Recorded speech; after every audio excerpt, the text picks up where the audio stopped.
Okay, so I've been trying to set up my Universal Apollo X4 where I could take it to shows and basically not have it connected to any other DAW, and it's basically the vocal chains going straight to mic 1 and mic 2 because there's two vocalists in this situation.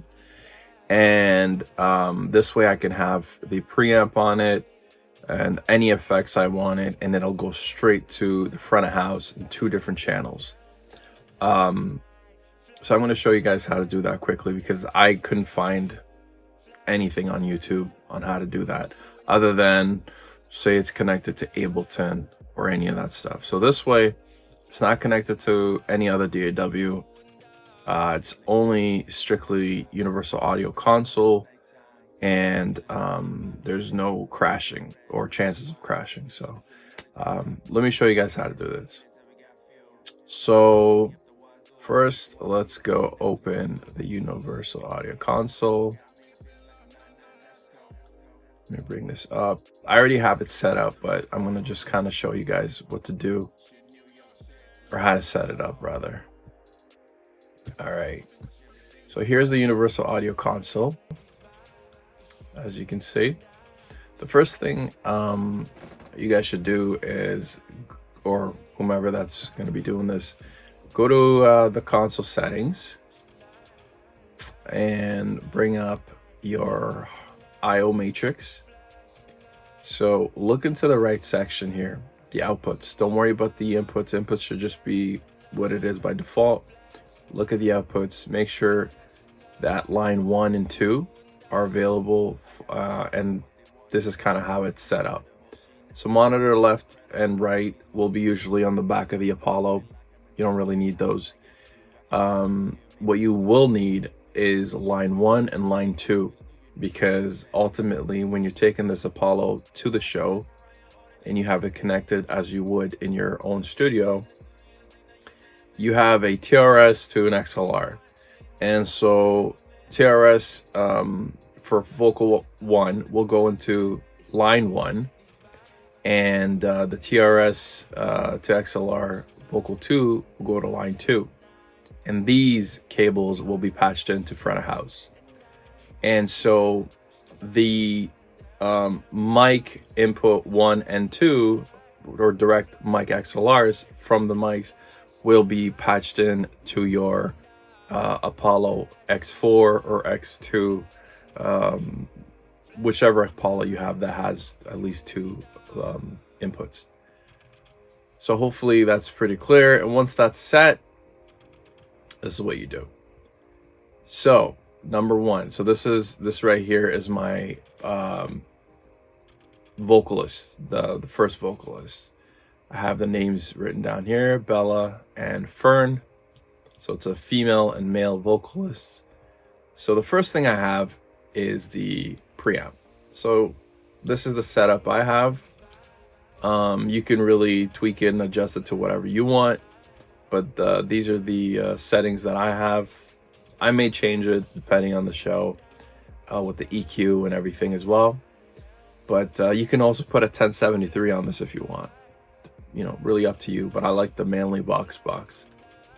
Secondly, over here, because the mics are usually dynamic, I do not turn on the 48 volts. There's no need. But if someone happens to use a a condenser mic, like the Neumanns, for instance, for a show, you could just turn this on and make sure on your Apollo it's also on. Or once you turn it on from there, it'll be on in your Apollo. The second thing after that will be the inserts. So here I'll have, like, say, the pitch correction to whatever I want, and the compressor.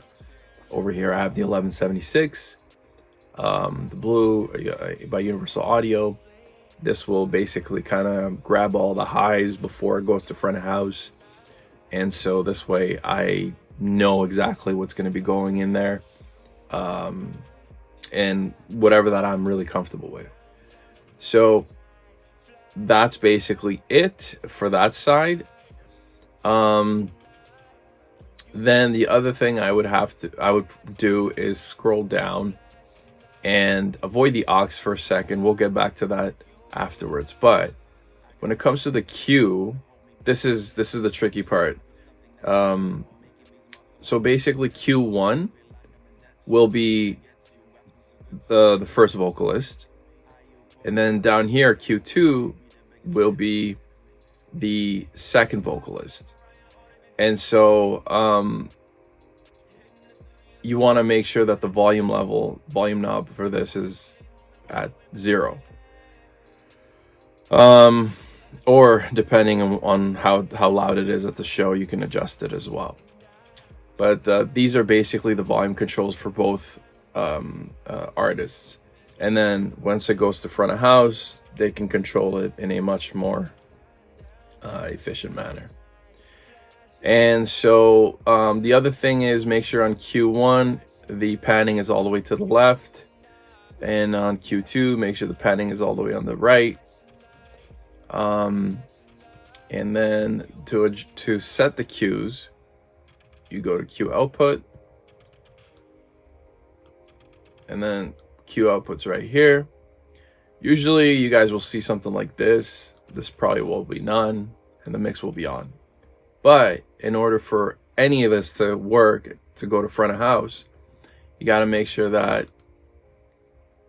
mix is off, and both Q from headphones is on Q1, and make sure the mirror 2 is set to line 1 and 2. This way, the line 1 and 2 that from the Apollo is the audio that's going to be going out to the front of house from each channel. And make sure the mix is off. This way it's actually going to go into separate channels, whereas if you turn on the mix, it's going to be the monitor mix, and it's going to go both vocalists are going to go through one.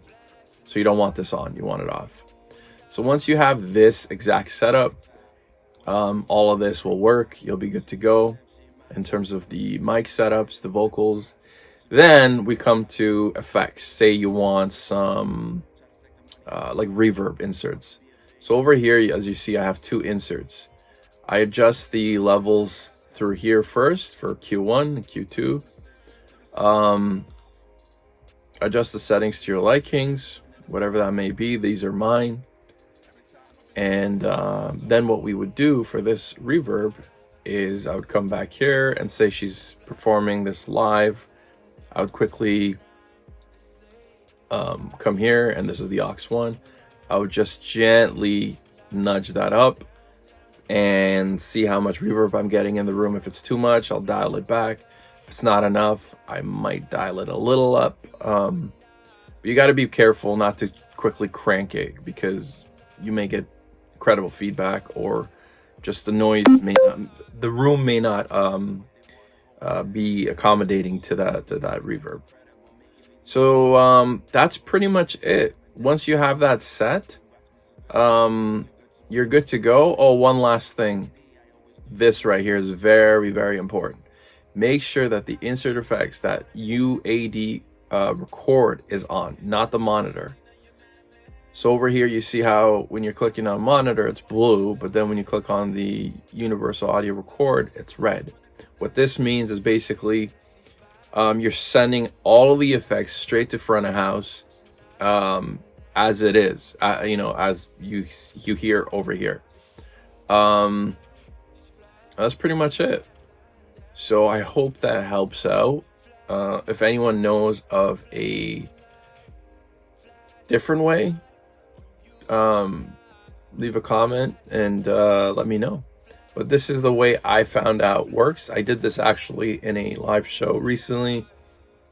Worked flawlessly. Everything else is good to go.